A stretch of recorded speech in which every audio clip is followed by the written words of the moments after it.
버전으로 다시 돌아온 포자스입니다. 너무 오랜만이에요, 선생님들. 네, 정말 오랜만이에요. 저희도 이제 1년 동안 학교에 적응하고 학교 일을 하느라 엄청 바빴다가 2021 임용을 준비하시는 선생님들께 조금이나마 힘이 되고자 다시 돌아오게 되었습니다. 오랜만이 아닌 선생님들이 많을 수도 있겠네요. 네. 처음 교직 임용 2차 선발 시험을 치르게 된 선생님들은 아마 대구의 인문소양 하면은 막막하고 부담감부터 먼저 마음에 자리 잡을 것 같은데요. 그 부담감을 조금이나마 덜어주기 위해서 저희가 다시 돌아오게 되었습니다. 네. 올해도 저희와 선생님들이 좋은 인연이 되어서 저희 채널에 구독해주시고 같이 공부해준 선생님들께서 많이 합격 소식을 들려주셨으면 좋겠습니다. 이번 인문소양에서는 책이 3권이 선정되었는데요. 첫 번째는 지금 앞에 있는 자유론, 그리고 두 번째는 삼국유사, 세 번째는 삼국사기입니다. 차례대로 3권을 살펴보게 될 건데 삼국유사와 삼국사기 같은 경우에는 뽑아낼 수 있는 핵심 가치들이 중복된 게 많아서 같이 엮으면서 공부하시면은 훨씬 도움이 되실 거라고 생각합니다. 저희가 3가지 책 중에서 가장 먼저 다루어 볼 책은 존 스튜어트 밀이라는 철학가가 저자로 있는 자유론이라는 책입니다. 저희랑 같이 오늘 살펴볼 자유론에서는 핵심 개념을 먼저 다루고 각 장마다의 핵심 내용과 함께 우리 교육에서는 어떻게 적용하면 될지 저희와 확장해서 같이 살펴보도록 하겠습니다. 저희가 참고한 책은요, 현대지성 출판사에서 나온 자유론이고요. 이 책이 번역본이나 풀이하는 방식도 가장 여러분이 쉽게 이해할 수 있도록 되어 있어서 저희는 이 책을 선정하였습니다. 먼저 첫 번째, 저희는 자유론에 들어가기 앞서서 자유론에서 중요하게 다루어지는 핵심 용어를 정리해 보도록 하겠습니다. 자유론을 다루려면 가장 먼저 자유에 대해서 이야기를 나눠야겠죠. 그러면 존 스튜어트 밀이 말하고자 했던 자유는 어떤 개념의 자유였나요? 존 스튜어트 밀이 말하는 자유라는 것은 우리가 추상적으로 얘기하는 그런 본질적인 개념의 자유가 아니라 시민으로서 개인이 가져야 하는 사회 속에서의 시민적 자유를 의미합니다. 그 다음에 살펴볼 용어는 효용입니다. 선생님들도 알고 계시는 것처럼 벤담과 밀은 공리주의에서 가장 유명한 철학가로 알려져 있죠. 밀은 공리주의이기 때문에 효용, 이익이라는 말로 설명할 수가 있겠습니다. 여기서 말하는 자유가 주어졌을 때의 효용은 어떤 것을 의미하나요? 벤담의 공리주의에서는 최대 다수의 최대 이익이라는 효용인데요.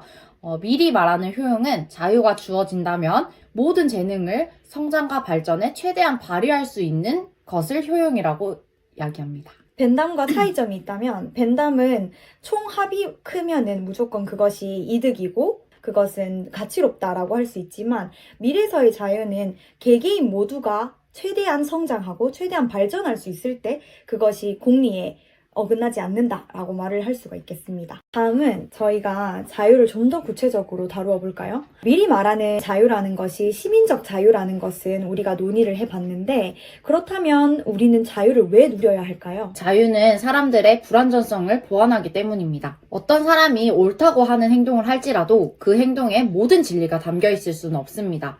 개개인마다 행동과 생각에는 각자의 일부분의 진리가 담겨 있기 때문입니다. 만약에 여러분이 생각하고 표현하는 것이 금지된다라면 어떠실 것 같나요?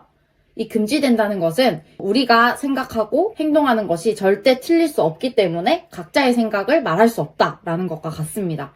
따라서 사상의 자유, 표현의 자유가 없는 것은 절대 틀릴 수 없다는 것을 전제하는 것입니다. 이는 곧 독단이라고도 할 수 있습니다. 그러면 이러한 자유를 보장하기 위해서 교실에서는 어떤 분위기를 형성해야 할까요? 교실에서는 소위 말하는 허용적인 분위기의 교실이 되어야 할 것 같습니다. 교실에서 독단으로 쉽게 빠질 수 있는 위치에 서 있는 사람이 바로 저희가 같은 선생님이겠죠? 선생님은 아이들보다는 더 많은 지식을 가지고 있고 그것들을 일방적으로 전달하는 역할에 놓이기가 쉬운데 선생님도 인간이기에 불완전하다라는 것을 우리가 전제해야 할 것 같습니다. 그러면 선생님도 마찬가지로 언제든지 우리만 진리를 이야기한다는 것이 아니라 우리가 공동체를 함께 이루고 있는 학생들과 일부의 진리를 서로 주고받으면서 서로가 서로를 보완하고 결국은 좀 더 이상적이고 좀 더 완성된 교실을 만들 수 있다라고 이야기를 할 수가 있겠죠. 곧 우리가 자유가 필요한 이유는 사회가 성장하기 위해서 개개인이 발전하기 위해서 필요하다 라고 결론을 내릴 수가 있을 것 같습니다. 그럼 다음으로 넘어가서 미리 말하는 자유를 반박하는 사람들은 무제한적으로 자유를 주어버리면 사회가 너무 혼란스러워지지 않을까라는 반박을 한다고 합니다. 그럼 밀은 이것에 대해서 자유에 제한을 두게 되는데 어떠한 점에서 제한을 두게 되죠? 네, 만약에 자유가 주어졌다 하더라도 사회적으로 다른 사람들에게 직접적으로 영향을 미치는 경우에는 사회가 적극적으로 개입하여서 이 자유를 제한해야 한다고 이야기를 합니다. 이런 원리를 해악의 원리라고 하는데요. 자유를 허용해야 하는 원리를 우리가 효용의 원리라고 한다면 서진쌤께서 말씀해 주신 대로 자유를 제한해야 하는 원리는 해악의 원리라고 할 수가 있습니다. 예로 들어서 어떠한 사람이 술에 취해서 길거리에 널브러져 있는 행위, 이것은 간접적으로는 지나다니는 사람에게 눈살을 찌푸리는 영향을 주지만 아직까지는 직접적인 영향이 아닙니다. 하지만 만약 이 술 취한 사람이 지나가는 행인에게 폭력이나 또는 폭언을 휘두르는 경우에는 직접적인 악영향을 미치는 경우죠. 그럴 때에는 우리가 공권력으로서 그 사람을 제한할 수 있다라고 이야기를 하는 것입니다. 그래서 정리를 하자면 미리 말하는 자유라는 것은 무제한적으로 허용하는 것이 아니라 이 사람의 행위가 사회에게 직접적으로 영향을 미치는 사회적 행위가 되었을 때에는 적극적으로 개입을 해야 한다라고 제안하고 있습니다. 다음으로 짚어볼 핵심 용어는 개개인의 개성입니다. 미래 자유론에서는 자유로운 토론 속에서 개성이 극대화될 때 개인과 사회가 독선의 부작용을 제거하고 다 함께 성장하고 발전해 나갈 수 있다고 합니다. 이 개성은 대구 교육청 시책에 다품교육과 연관 지을 수 있는데요. 이 자세한 내용은 이후에 각 장에서 살펴보도록 하겠습니다. 다음 핵심 용어는 자치입니다. 여러분들이 자치활동이라고 했을 때 많이 들어봤던 그 단어인데요. 밀은 자유를 제한하는 원리로서 효용의 원리라고 이야기를 한 것도 있지만 두 번째로 자치라는 개념을 들면서 자유를 제한하는 두 번째 원리를 말하고 있습니다. 이는 자유가 주어져도 모든 사람이 이것을 누릴 수 있는 것이 아니라 자유를 향유하기 위해서는 일정 정도의 지적인 역량을 갖춰야 한다고 합니다. 예로 들어서 아직까지 지적인 능력이 발달하지 않은 어린아이들이나 또는 사회적인 능력이 없는 일부의 개발도상국, 야만 국가들에 살고 있는 국민의 경우에는 이러한 자유를 누릴 수 없다라고 이야기를 하면서 자유를 누릴 수 있는 조건으로서 자치 역량 또는 지적 역량이라는 개념을 가지고 오고 있습니다. 그렇다면 학교 교육은 어떤 역할을 해야 될까요? 우리 학교는 이런 미성년 상태의 미숙한 아이들이 자유를 충분히 누릴 수 있는 지적 역량을 갖출 수 있도록 민주시민 교육을 해야 하는 의무를 가지고 있습니다. 그럼 저희는 지금까지 효용, 자유, 해악의 원리, 자치, 지적 역량이라는 핵심 용어를 살펴봤습니다. 그러면 저희는 자유의 종류 3가지를 먼저 살펴보도록 하겠습니다. 존 스튜어트 밀이 말하는 자유의 종류 3가지는 어떤 것이 있었죠? 네, 첫 번째 내면적 사상의 자유, 두 번째 취향의 자유, 세 번째 결사의 자유가 먼저 첫 번째 내면적 사상의 자유란 사람들이 자유롭게 사고하고 사유할 수 있는 자유입니다. 어떠한 물건이나 대상을 볼 때, 사람을 볼 때 이 사람에 대한 생각을 자유롭게 누릴 수 있는 권리를 의미합니다. 이 내면적 사상의 자유는 뒤에서 말할 취향의 자유와 결사의 자유의 전제가 될 베이스라고 말할 수 있을 것 같습니다. 네, 두 번째 자유는 취향의 자유입니다. 내가 좋아하는 것을 누리면서 살 수 있는 자유. 예로 들면 내가 좋아하는 디자인으로 내 방을 꾸미고 살 수 있는 자유, 내가 내 취향에 맞는 사람과 만나서 좋아할 수 있는 자유, 이런 것들을 말할 수가 있겠죠. 이러한 취향의 자유를 박탈당하는 사람들은 성소수자 이런 것들을 예로 들 수가 있겠습니다. 마지막으로 결사의 자유입니다. 결사의 자유는 말 그대로 집단을 이룰 수 있는, 모일 수 있는 자유를 의미합니다. 앞서 말한 취향의 자유가 있다면 이렇게 같은 취향과 같은 생각을 가진 사람들끼리 모여서 자유롭게 토의하고 그들의 사상을 나눌 수 있는 자유가 주어져야 한다는 것입니다. 다음은 자유의 조건으로 넘어가도록 하겠습니다. 존 스튜어트 밀은 자유를 정의할 때 모든 사람들은 자유로워야 한다. 단 다른 사람에게 해악을 끼치지 않을 경우에만이라고 이야기하고 있습니다. 이는 자유의 조건 중에 첫 번째인 타인에게 해악을 미치지 않아야 한다 라고 하는 것의 조건을 말할 수 있습니다. 이것을 우리가 아까 전에 해악의 원리라고 이야기를 했었죠. 그런데 직접적으로 타인에게 해악을 미치는 것은 쉽게 말하면 행동을 하면서 해악을 미치는 경우와 행동을 하지 않음으로써 해악을 미치는 경우라고 나눌 수 있습니다. 다른 사람에게 폭언을 한다거나 폭력을 행사한다거나 이러한 것들은 행동을 함으로써 해악을 미치는 경우이고요. 이것보다 좀 더 다층적이고 개입하기가 힘든 문제가 두 번째인데요. 행동을 하지 않음으로써 해악을 미치는 경우입니다. 이런 경우는 혹시 어떤 경우가 있죠? 선한 사마리아의 법이라는 주제가 사회 교과서에도 나오는데요. 이렇게 사람이 죽어가는 모습을 볼 때 내가 또 다른 피해를 입을까봐 그냥 무시하고 지나가고 방관하는 그런 사례를 들 수 있을 것 같습니다. 학교 폭력의 경우에도 이렇게 직접적으로 폭력을 가하는 경우도 있지만 폭력을 당한 피해자를 방관하고 그냥 지나치는 경우가 아마 이 두 번째인 행동을 하지 않음으로써 해악을 미치는 경우에 속할 것 같습니다. 밀은 이렇게 행동을 하지 않음으로써 해악을 미치는 경우라는 것은 해악을 미쳤나 미쳐지 않았나에 대한 판단이 쉽지 않기 때문에 아주 신중하게 판단을 해야 한다라고 이야기를 하고 있습니다. 자유의 두 번째 조건은 지적 역량이 있어야 한다는 것입니다. 이는 자치를 하기 위한 역량이라고 이야기를 할 수 있습니다.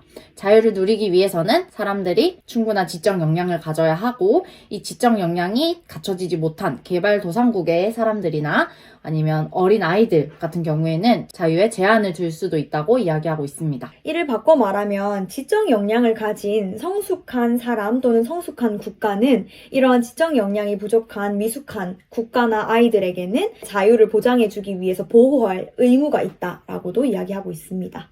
이제 1장의 마지막인 자유의 목적으로 넘어가 보도록 하겠습니다. 자유의 목적은 효용을 위해서인데요. 사람들이 다른 생각을 가진 그 개별성을 인정하면서 최대로 성장할 때, 그때의 효용을 누리기 위해서 자유가 필요하다고 합니다. 근데 밀은 이 최대의 효용을 다른 말로 행복이라고 이야기하고 있습니다. 밀은 공리주의자로서 자유의 목적이라는 것은 사람들이 자유를 누림으로써 본인의 생각을 가지고 본인 스스로가 사유의 주체가 됨으로써 그것 자체가 그 사람에게 행복을 줄 수가 있고 그 결과가 누군가에게 강제로 무언가를 하라고 했을 때보다는 훨씬 더 행복을 보장할 수 있다라고 이야기를 하고 있습니다. 또한 사람은 자유를 가지고 자기가 생각한 대로 노력하고 발전시키다 보면은 그것이 곧 독창적인 생각이고 본인의 발전을 이룩할 수 있다라고 이야기하고 있습니다. 그러면 지금 1장에서 이야기한 이러한 자유를 향유하기 위해서는 학교에서 어떤 훈련을 할 수 있는지를 다음 장에서 함께 살펴보도록 하겠습니다. 다음 2장의 제목은 사상과 토론의 자유입니다. 여기서 저희가 함께 살펴볼 핵심 개념은 토론입니다. 앞서 1장에서 말씀드린 자유의 훈련 방법으로서 밀은 토론을 제시하고 있습니다. 먼저 그러면 토론이 자유에 필요한 이유는 무엇인지 살펴보도록 하겠습니다. 아까 전에 인간은 불완전할 수밖에 없다라고 이야기를 하고 어떤 사람이 진리를 가지고 있을지라도 그것이 유일하고 완전한 진리는 아니다라고 이야기를 하죠. 그렇기 때문에 진리를 발견하기 위해서는 논박과 반박이 들어있는 토론을 반드시 거쳐야 한다라고 말할 수 있고 밀은 이렇게도 이야기를 하고 있습니다. 아무리 참된 진리일지라도 끊임없는 논박과 토론을 거치지 않는다면 그것은 죽은 신념에 불과하다라고 이야기를 하고 있습니다. 왜냐하면 이러한 토론을 거치지 않은 진리는 왜 이것이 진리인지 합리적 근거를 사람들이 찾지 못하고 알맹이를 알지 못한 채 껍데기만 관습처럼 진리를 받아들이고 있기 때문에 이것이 하나의 선입견으로 자리 잡을 수 있다고 합니다. 아무리 진리라도 내가 그것이 왜 진리인지 맞는지 틀린지를 스스로 사고하지 않고 무작정 따르는 것은 맹신이라고 이야기를 하는 것처럼 말이죠. 그러면 토론이 필요한 이유를 조금 더 극단적인 예시로 한번 이야기를 나누어 보도록 하겠습니다. 사람이 100명이 있습니다. 그런데 어떠한 주제에 대해서 99대 1로 나뉘는 상황입니다. 대부분의 상황에서는 99명이 옳다라고 생각을 하고 그대로 이행을 할 거고요. 이 한 명의 의견은 들어보지 않고 틀렸다라고 하면서 소수의 의견을 무시하는 경우로 흘러버릴 경우가 많죠. 그러면 이 99대 1의 상황에서 한 명의 의견이 진리일 때, 일부의 진리를 담고 있을 때, 그리고 이 한 명의 의견이 완전히 틀렸을 때, 이 세 가지 상황으로 나누어서 이야기를 나누어 보도록 하겠습니다. 네, 첫 번째 상황은 다수의 의견이 틀리고 소수의 의견이 옳은 경우입니다. 이때에는 다수의 의견이 틀리기 때문에 토론과 의견 공유를 통해서 이 틀린 의견을 바로잡아야 합니다. 이 경우에는 정말 미리 말하는 반드시 토론이 필요한 이유가 될 수가 있겠죠. 왜냐하면 토론이 없을 때에는 머릿수만 많다고 해서 이 99명의 의견을 진리라고 받아들이는데 실제로 이 한 명의 의견이 진리였다면 우리 모두는 우매한 민중이 되어버리는 거죠. 이 경우에는 예로 들어서 소크라테스를 들 수가 있겠죠.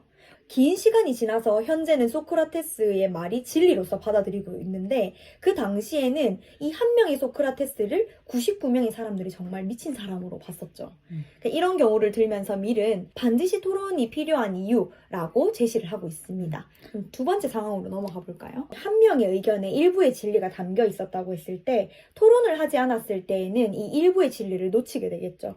하지만 토론을 거쳤을 때에는 이 한 명의 의견에 녹아있던 그 일부의 진리도 꺼낼 수 있다라는 말입니다. 그럼 세 번째, 그렇다면 99대 1의 상황에서 한 명의 의견에 진리가 전혀 없고 이 사람의 의견이 틀릴 경우에는 대체 왜 시간 낭비, 돈 낭비, 에너지 낭비를 하면서 토론을 해야 할까요? 아까 밀은 이런 얘기를 했죠. 아무리 진리라도 토론을 거치지 않은 논리는 그것은 맹신, 죽은 신념에 불과하다라고 하면서 진리가 진리이기 위해서는 반드시 토론이라는 과정을 거쳐야 한다라고 이야기를 할 수가 있겠습니다. 다음은 이 토론의 필요성의 연장선으로 다수의 횡포에 대해서 이야기를 나누어 보도록 하겠습니다. 자유를 억압하는 요소로 밀은 두 가지를 제안하고 있습니다. 첫 번째는 관습, 두 번째는 여론입니다.